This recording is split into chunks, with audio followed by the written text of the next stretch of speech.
पाकची face cream वापरली, थेट किडण्या निकामी। संभाजीनगरमध्ये पाकच्या क्रीमनं धुमाकूळ घातला। शहागंज घासमंडी सिटी सेंटर मॉलमध्ये मोठी छापेमारी। पाकच्या क्रीम विकणारे हे देशद्रोही नक्की कोण? देशाचा दुश्मन असणाऱ्या पाकिस्तानचा छत्रपती संभाजीनगरच्या व्यापाऱ्यांना असा पुळका आहे की यांनी विकलेल्या पाकिस्तानी क्रीममुळे एका तरुणाचं लिव्हर खराब होण्याच्या मार्गावर आहे। सलमान शेख असं या तरुणाचं नाव। पोलिसांनी सोमवारी अचानक या मार्केटवर छापा टाकला आणि त्यात पाकिस्तानातून छुप्या मार्गानं जे भारतात आणलं गेलं, जे मिळालं ते भयाण होतं।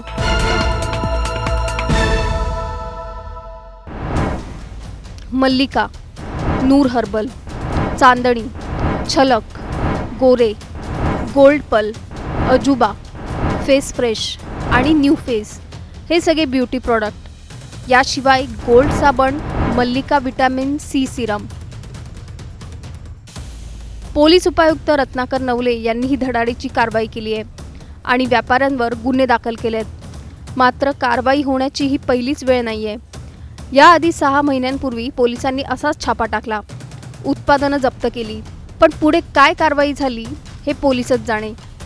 कारण त्यानंतर परत त्याच व्यापाऱ्यांकडे त्याच भागात ही उत्पादनं सापडतायत। त्यामुळे त्यावेळी पोलिसांनी दिखाव्यासाठी कारवाई केली की आत्ताची कारवाई फक्त धाक राहावा यासाठी, असा प्रश्न नागरिक विचारतायत। आता येऊया या क्रीमनं झालेल्या नुकसानीकडे। सलमान शेख नावाचा तरुण, ज्याचा चेहरा आम्ही दाखवू शकत नाही, तो या क्रीमला बळी पडला।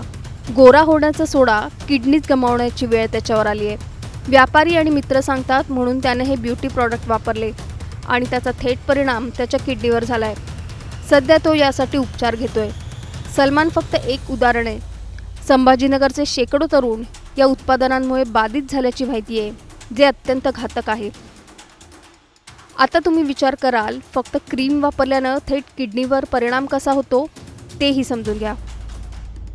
किडनी विकार तज्ज्ञांच्या मते या पाकिस्तानी क्रीम्स आणि उत्पादनांमध्ये पारा अर्थात मर्क्युरी वापरला जातो। याशिवाय अनेक धोकादायक रसायनांचाही वापर होतोय।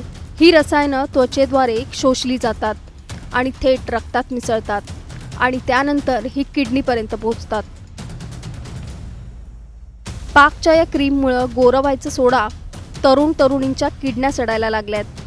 त्यामुळे काही प्रश्न तयार होतात, जे प्रश्न व्यवस्थेला विचारणं आम्ही आमचं कर्तव्य मानतो।